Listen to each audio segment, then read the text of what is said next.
Hi ಎಲ್ಲರಿಗೂ and welcome back. ಮಾವಿನಕಾಯಿಯಲ್ಲಿ ಒಂದು ರುಚಿಯಾದ ಡ್ರಿಂಕ್ನ ಮಾಡ್ಬೋದು. ಎಷ್ಟು ರುಚಿಯಾಗಿರುತ್ತೆ ಗೊತ್ತಾ? ಸಮ್ಮರ್ಗಂತೂ ಹೇಳಿ ಮಾಡಿಸಿದ್ದು. ಐನು ಸಮ್ಮರ್ ಮುಗಿತಾ ಬಂತು, ಬಟ್ ಸ್ಟಿಲ್ ಮಾವಿನಕಾಯಿ ಅವೈಲಬಲ್ ಇದೆ ಅಲ್ಲ, ಖಂಡಿತವಾಗ್ಲೂ ಇದನ್ನು ಒಂದ್ಸತಿ ಟ್ರೈ ಮಾಡಿ. ನಾನು ಇದಕ್ಕೆ ಬಳಸ್ತಾ ಇರೋದು ತೋತಾಪುರಿ ಮಾವಿನಕಾಯಿ. ಈ ರೆಸಿಪಿನ ನಾನೊಂದು ಯೂಟ್ಯೂಬ್ ಚಾನಲಲ್ಲಿ ನೋಡಿ ಟ್ರೈ ಮಾಡಿದ್ದು. ತುಂಬಾ ಟೇಸ್ಟಿಯಾಗಿತ್ತು. ಆದ ಕಾರಣ ನನ್ನ ವ್ಯೂವರ್ಸ್ಗೆ ನಾನು ಇದನ್ನು ಶೇರ್ ಮಾಡ್ತಾಯಿದ್ದೀನಿ. ಒಂದು ತೋತಾಪುರಿ ಮಾವಿನಕಾಯಿ ಚೆನ್ನಾಗಿ ತೊಳೆದು ಸಿಪ್ಪೆ ತೆಗೆದು ಅರ್ಧ ಬಳಸ್ತಾ ಇದ್ದೀನಿ, ಯಾಕಂದರೆ ಇದು ದೊಡ್ಡದಾಗಿದೆ. ಆದ ಕಾರಣ ನಾನಿಲ್ಲಿ ಅರ್ಧ ಬಳಸ್ತಾ ಇದ್ದೀನಿ. ತೋತಾಪುರಿ ಮಾವಿನಕಾಯಿ ಬಳಸೋದ್ರಿಂದ ಹುಳಿ ಜೊತೆ ಒಂದು ಸ್ವೀಟ್ ಟೇಸ್ಟ್ ಕೂಡ ಬರುತ್ತೆ. ಅದು ತುಂಬ ರುಚಿಯಾಗಿರುತ್ತೆ ಈ ಡ್ರಿಂಕ್ಗೆ. ಬೇಸಿಕಲಿ ನಾನು ಇದನ್ನು ಈ ರೀತಿ ಕಟ್ ಮಾಡಿ ಬೇಯಿಸ್ತಾ ಇದ್ದೀನಿ. ತೋತಾಪುರಿ ಮಾವಿನಕಾಯಿ ಕೂಡ ನೀವು ಬಳಸ್ಬೋದು, ಅಥವಾ ಈ ಉಪ್ಪಿನಕಾಯಿ ಮಾವಿನಕಾಯಿ ಕೂಡ ನೀವು ಬಳಸ್ಬೋದು. ಅದಾದರೆ ಸ್ವಲ್ಪ ಜಾಸ್ತಿ ಹುಳಿ ಇರುತ್ತೆ.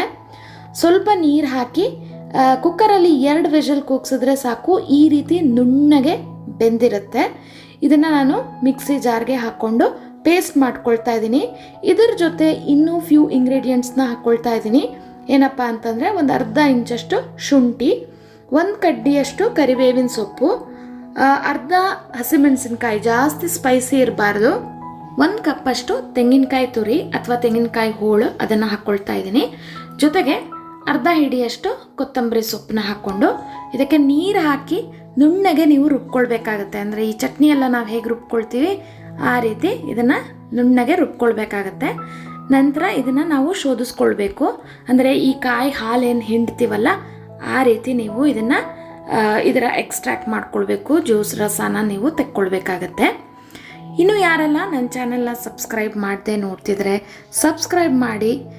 ಜೊತೆಗೆ ನಾನು ಹಾಕೋ ರೆಸಿಪಿ ವಿಡಿಯೋಸ್ ನಿಮಗೆ ಇಷ್ಟ ಆಗ್ತಿದ್ರೆ ನಿಮ್ಮ ಫ್ಯಾಮಿಲಿ ಆ್ಯಂಡ್ ಫ್ರೆಂಡ್ಸ್ಗೆ ಶೇರ್ ಮಾಡಿ, ಲೈಕ್ ಮಾಡಿ. ಇನ್ನು ನಾನು ಶೇರ್ ಮಾಡಿರೋ ರೆಸಿಪಿಗಳಲ್ಲಿ ನಿಮ್ಗೆ ಯಾವುದಾದ್ರೂ ಇಷ್ಟ ಆಗಿ ನೀವು ಟ್ರೈ ಮಾಡಿದರೆ ಅದರ ಒಂದು ಪಿಕ್ಚರ್ನ ತೆಗೆದು ನನ್ನ ಚಾನಲ್ಗೆ ವಿಸಿಟ್ ಮಾಡಿ. ಕಮ್ಯುನಿಟಿ ಅನ್ನೋ ಒಂದು ಆಪ್ಷನ್ ಇದೆ, ಅಲ್ಲಿ ನೀವು ಆ ಪಿಕ್ಚರ್ನ ಪೋಸ್ಟ್ ಮಾಡಿ. ಈ ರಸಕ್ಕೆ ಅಥವಾ ಈ ಜ್ಯೂಸ್ಗೆ ನಾವು ಸ್ವಲ್ಪ ನೀರನ್ನು ಸೇರಿಸ್ಕೊಳ್ಳೋಣ. ನಿಮಗೆ ಕನ್ಸಿಸ್ಟೆನ್ಸಿ ಎಷ್ಟು ತೆಳ್ಳಗೆ ಬೇಕೋ ಅಷ್ಟು ನೀವು ನೀರನ್ನು ಸೇರಿಸ್ಕೊಳ್ಳಿ. ರುಚಿಗೆ ತಕ್ಕಷ್ಟು ಉಪ್ಪು ಹಾಕಿ ಚೆನ್ನಾಗಿ ಮಿಕ್ಸ್ ಮಾಡಿ.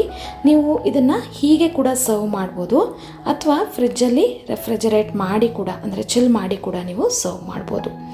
ಈ ತೋತಾಪುರಿ ಮಾವಿನಕಾಯಿಯ ಒಂದು ಹುಳಿ ಹಾಗೂ ಸಿಹಿಯ ಟೇಸ್ಟ್ ಜೊತೆ ಹಸಿಮೆಣಸಿನ್ಕಾಯಿ, ತೆಂಗಿನಕಾಯಿ ಹಾಲು ಎಲ್ಲ ಮಿಕ್ಸ್ ಆಗಿ ತುಂಬಾ ಟೇಸ್ಟಿಯಾಗಿರುತ್ತೆ. ಮಾವಿನಕಾಯಿ ಸೀಸನ್ ಮುಗಿಯೋದೊಳಗೆ ಖಂಡಿತವಾಗ್ಲೂ ಈ ಒಂದು ರೆಸಿಪಿನ ನೀವು ಟ್ರೈ ಮಾಡಿ.